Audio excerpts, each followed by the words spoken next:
بس رمضان کی سب سے بڑی تیاری کیا ہے کہ اپنے دلوں کو صاف کر لو پہلے سے، کہ جس دل میں نفرت ہو، بغض ہو، کسی کے لیے غصہ ہو، کسی کے لیے کیا کیا جذبے ہوں، دل صاف کرنا۔ ہمارے گھروں میں روزانہ جھاڑو ہوتا ہے، یہاں مدرسے میں روزانہ صفائی ہوتی کہ نہیں ہوتی؟ چونکہ دنیا کی اصل گندگی ہے تو جھاڑو ہاتھ سے نہیں چھوٹ سکتا۔ حرم شریف میں دیکھا کیسے چاروں طرف خدام پھر رہے ہوتے ہیں برش لے کر، تو دل پہ غبار ایسے آتا ہے جیسے صحن میں غبار آتا ہے، دل پہ گندگی ایسے آتی ہے جیسے صحن میں آتی ہے۔ تو ہم نے نظام بنایا ہوا ہے، لوگ وہ کر رہے ہیں، وہ روزانہ جھاڑو دیتے ہیں۔ تمہارا دل ایک آنگن ہے، ایک صحن ہے، اس میں بغض، نفرت، حسد، پتہ نہیں کیا کیا گندگیاں آئیں گی اور آتی رہیں گی۔ بچوں ایک کام کرو، جھاڑو پکڑ لو، صاف کرو۔ یا اللہ معاملہ تجھ سے کرنا ہے، لوگوں سے نہیں۔ کسی نے برا کہا، کسی نے غیبت کی، کسی نے گالی دی، کسی نے دھکا دیا، کسی نے حق مارا، کسی نے کچھ کیا، یا اللہ تیرے سپرد میں نے اپنے دل کو سب سے صاف کیا، میں نے اپنے دل کو سب سے صاف کیا۔ یہ اتنی بڑی عبادت ہے کہ بڑے بڑے نفلوں والے، تہجد والے، حج عمرے روزے والے تمہیں نہیں پکڑ سکیں گے، کیونکہ اس کا کرنے والا دنیا میں کوئی نہیں۔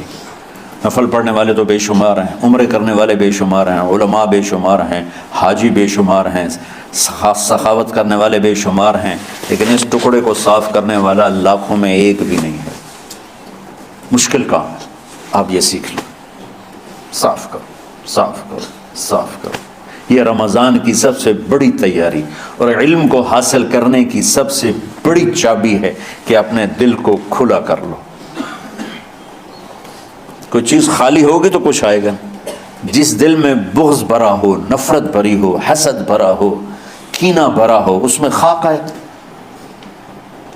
اس میں تو علم کی ایک کرن بھی نہیں آئے گی۔ اس زبان سے چاہے جتنے مرضی موتی بکھیرے، دل اس کا اندھا ہوگا۔ لا تعمل ابصار ولكن تعمل القلوب التي في الصدور۔ یہ آنکھوں سے اندھے نہیں، دل سے اندھے ہیں۔ تو بچوں اپنے دل کو صاف کرنا سیکھو۔ وہ کتنی مشہور حدیث ہے، آپ نے کہا اس دروازے سے ایک جنتی آ رہا ہے، تو ایک انصاری صحابی داخل ہوئے، جوتا ہاتھ میں، داڑھی میں وضو کا پانی۔ اگلے دن اس دروازے سے ایک جنتی آ رہا ہے، تو ایک صحابی آئے، ہاتھ میں جوتا، داڑھی میں وضو کا پانی، وہی صحابی۔ اگلے دن اس دروازے سے ایک جنتی آ رہا ہے، تو وہی صحابی 3 دن جنت کی بشارت لی انہوں نے۔ اس صحابہ کی جماعت میں ایک شخص ہیں جن کا نام ہے عبداللہ بن عمرو بن عاص۔ ان سے بڑا عبادت گزار صحابہ میں کوئی نہیں تھا، نہ سابقین میں نہ متاخرین میں، نہ پہلوں میں نہ بعد والوں میں۔ ان کی عبادت کیا تھی؟ ساری رات جاگنا، سارے دن کا روزہ، اور ایک ختم قرآن صبح سے شام تک۔ اتنی اللہ نے طاقت دی تھی۔ پھر وہی غلوب والی بات آ گئی، ایکسٹریم ہونے والی بات آ گئی۔ ان کی شادی والی رات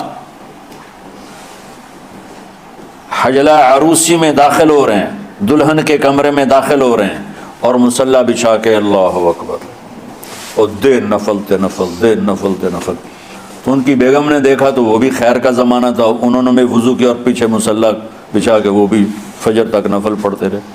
صبح ہوئی تو حضرت عمرو بن عاص رضی اللہ عنہ نے پوچھا، بیٹی رات کیسی گزری؟ کہا جی ماشاءاللہ آپ کے بیٹے تو بڑے عبادت گزار ہیں، ساری رات نفلوں میں ہی گزری۔ تو وہ ان کو شکایت کر دی۔ حضرت عمرو بن عاص کو اتنا غصہ چڑھا، وہ بیٹے کو تو کچھ نہیں کہا، کتنی حکمت کی بات ہے، سیدھے گئے اللہ کے نبی کے پاس، یا رسول اللہ یہ عبداللہ دیکھیں کیسا نادان ہے، اس کی شادی کی ساری رات نفل پڑھتا رہا۔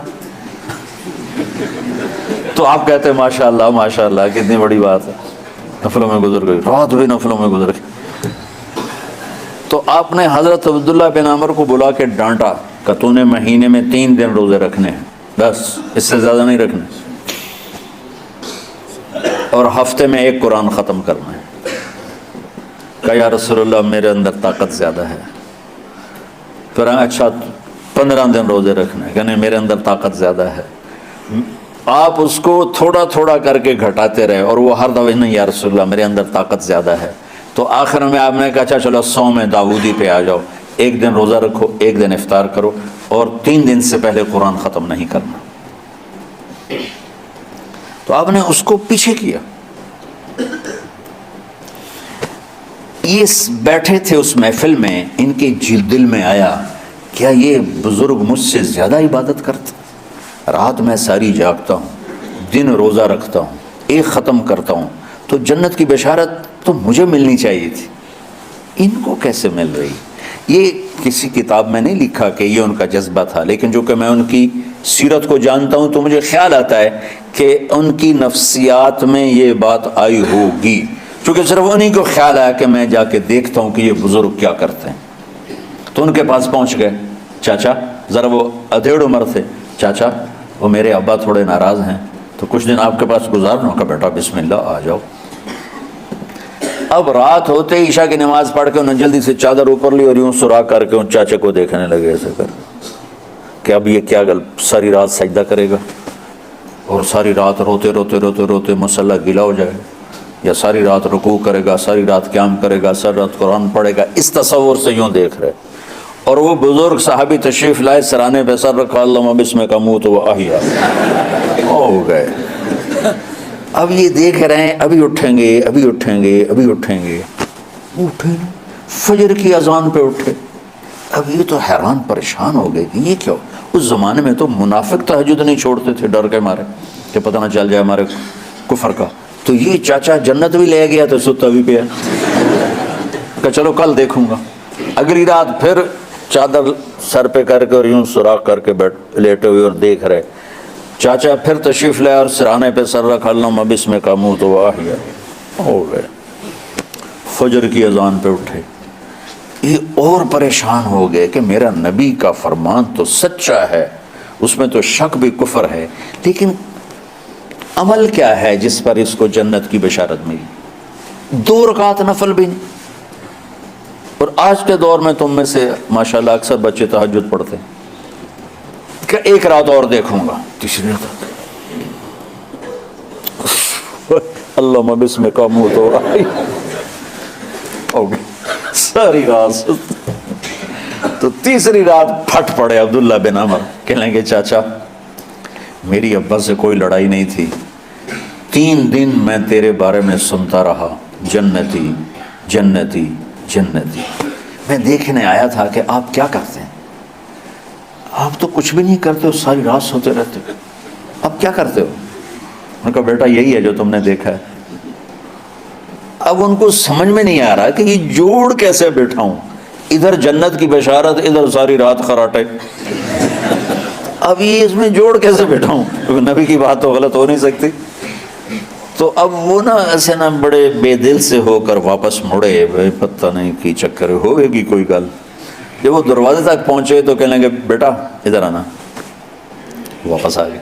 کہا میں تمہیں اصل راز کی بات بتاتا ہوں۔ کہا کیا ہے کیا ہے؟ تو یہاں ہاتھ رکھا، کہا یہ جو دل ہے نا اس میں کسی انسان کی نفرت نہیں۔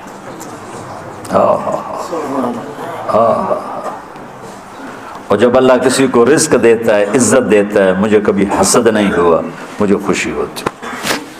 تو عبداللہ بن عمر نے کہنا تھا ہاں یہ بات ہے، نہیں، انہوں نے کہا ہاذا ہوا، اچھل کے کہنے لگے ہاذا ہوا، ہاں ہاں ہاں ہاں یہی ہے یہی ہے یہی ہے۔ پھر کہنے کہ چاچا پر یہ میرے بس کا نہیں ہے، کون کرے گا یہ؟ اتنے بڑے آدمی ہو کر کہہ رہے ہیں کہ یہ میرے بس کا نہیں۔ تو بچوں، دنیا میں جنتی بننا ہے اور علم اللہ سے لینا ہے تو اسے صاف کر دو، سب کی نفرت سے۔ سب، اس نے مجھے یہ کیوں کہا، اس نے مجھے یوں کیوں دیکھا، اس نے میرے بارے میں یوں کیوں کہا، اس نے میرے بارے میں یہ کیوں لکھا۔ جس کی تعریف ہوتی میری کتنی برائی ہوتی، صرف تعریف تو نہیں، بھرا پڑا سوشل میڈیا مجھے گالیاں دیں۔ اللہ کے فضل سے میرے دل میں ایک ذرے کے برابر کبھی کوئی منفی جذبہ نہیں آیا، آئے تو میں دھو کے صاف کر دیتا ہوں، یا اللہ میں نے اپنے دل کو صاف کیا، میرا معاملہ تیرے ساتھ ہے، کسی کے ساتھ نہیں۔ یہی آپ رمضان کی سب سے بڑی تیاری، علم کے حاصل کرنے کا سب سے بڑا ہتھیار آپ کو یہ نہیں کہ تمہیں کتابیں یاد ہو جائیں، تمہیں اشعار یاد ہو جائیں.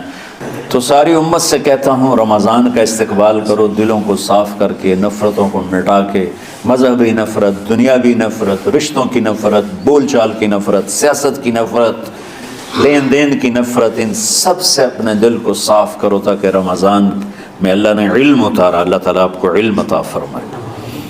اور باقی لوگ جو عام دنیا میں زندگی گزار رہے ہیں ان کے دلوں میں اللہ رمضان کا نور اتارے اور ہدایت کا نور اتارے.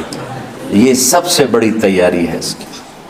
اور کسی سے گلہ ہے، غصہ ہے، ناراضگی ہے، کسی سے بولتے نہیں ہو، ابھی سے شعبان آ چکا ہے، آپ شعبان سے رمضان کی تیاری شروع فرما دیتے تھے. تو اس کی تیاری کیا ہے؟ وہ دلوں کو صاف کرو، معاف کرو، معافی مانگو. تمہارا قصور نہیں پھر بھی معافی مانگ لو، دلوں کو صاف کرو اور اللہ سے سخاوت مانگو کہ اللہ کو سخی بھی پسند ہے اور صاف دل والا بھی پسند ہے.